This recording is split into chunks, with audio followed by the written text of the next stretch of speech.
Well, joining me to discuss this is the Washington correspondent for Real Political News, Professor Jon-Christopher from Washington, and from LA is the former chair of the Republican Party in California, Thomas Del Beccaro.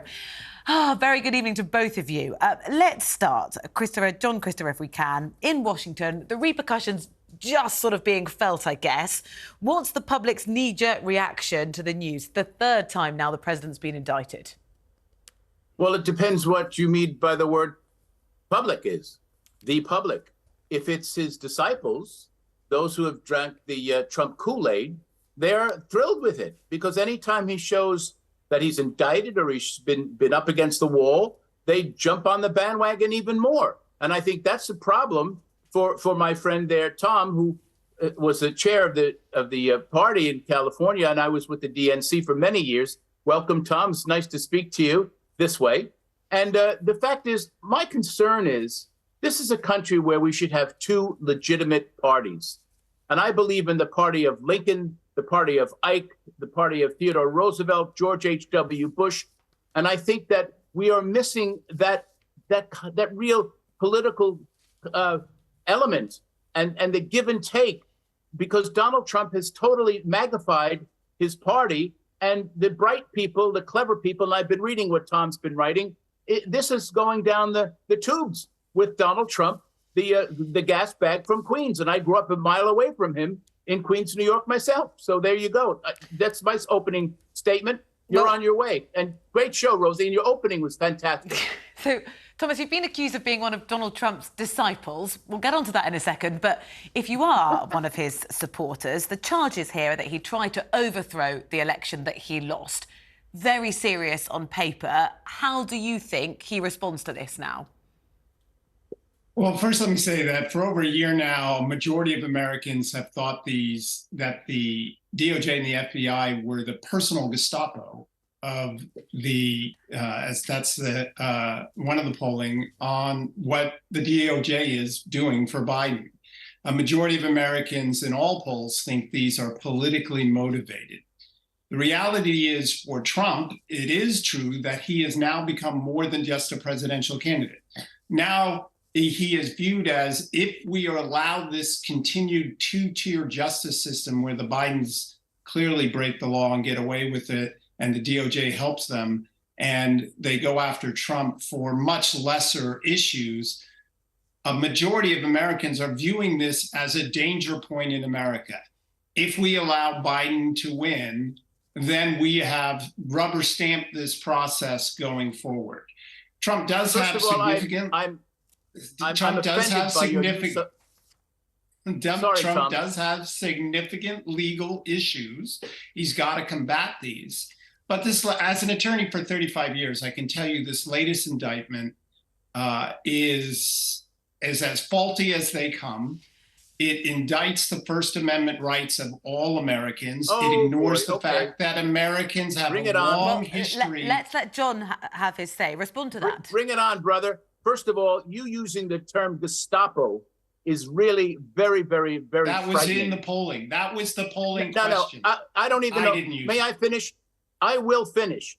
I don't know where you're getting your polls. They seem to be spurious. You have no idea what you're talking about. And Donald Trump committed conspiracy to defraud the United States, conspiracy to obstruct an official proceeding, obstruction of an attempt to obstruct an official proceeding, and conspiracy against the rights of our American citizens.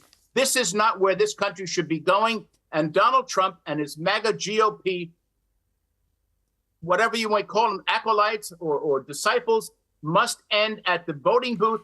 And Donald Trump must go to prison. This is what's going to happen. He must go to prison if he's found guilty. These are conduct crimes. These are not First Amendment crimes. These are crimes against actionable conduct that he did. We don't know that he's guilty yet at this point, do we? Phone calls to individuals in states saying, I only need 11,000 more votes. Can you get me 11,000 more votes? He is sickening. We are sick of seeing him. He is a criminal, and he will be, not only he will be indicted, but eventually, in fact, tomorrow, he has to show up in court in Washington, D.C. And we're all standing waiting online to watch this one.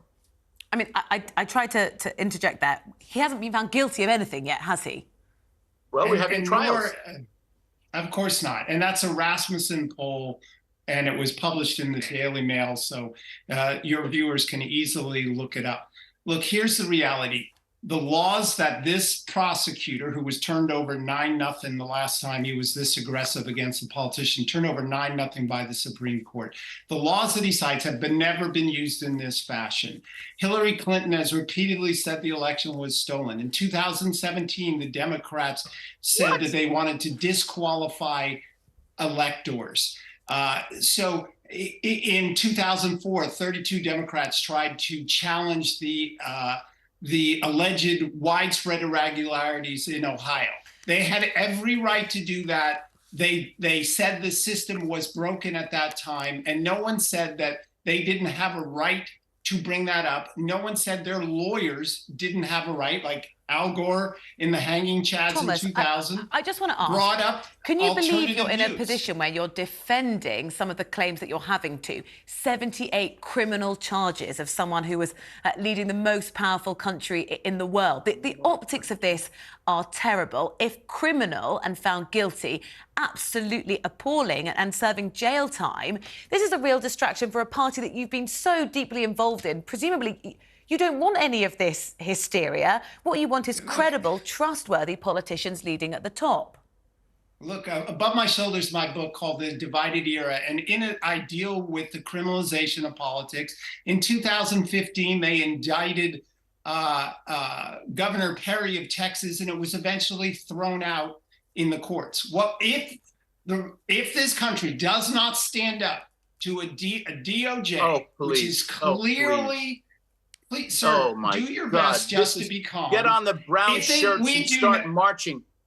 I am appalled by your behavior, sir. I am appalled. And I am appalled by the radicalization and the extreme right wing. And this is what Donald Trump said yesterday. He said this is Nazi tactics. This is Stalinist tactics, and his fools who are actually giving him money and paying him more money. The more indictments he gets, the more money goes into his political coffers. And these poor people who don't have a pot to you-know-what in are giving him all their money. It's pathetic. And you shouldn't be a part of this. You're a bright man. You should start finding someone to be your standard bearer in your Republican Party. And we need a two-party system. You know what brown shirts did in history? They shouted down others and told them professor, that they were and I know wrong. that. I know that. Okay, well, then you need to go back to the history books. I think we're getting distracted from the issue at heart here. This is going to be a three-way fight to try and say anything. I'm going to leave it with John if we can. Look, here in the UK, we look upon this and it's such unfamiliar territory to us. You know, Donald Trump seems like a character that we can't quite fathom.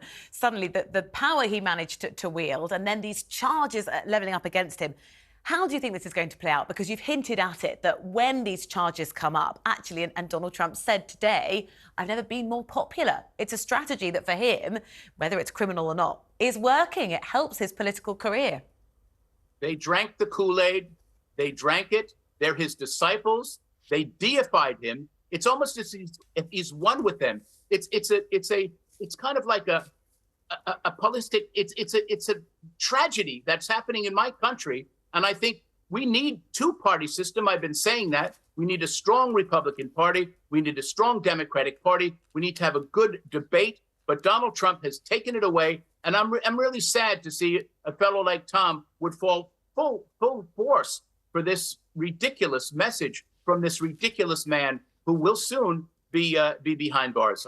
I'm afraid to say, because it's not a good thing for our country, especially as we're supposed to be the world leader, and our great allies like Great Britain have always stood with us. Clearly, we can't anticipate the outcome of those court cases, but we'll be following them here. I'm going to have to leave it there. Thank you both so much. I fear we could run away with this.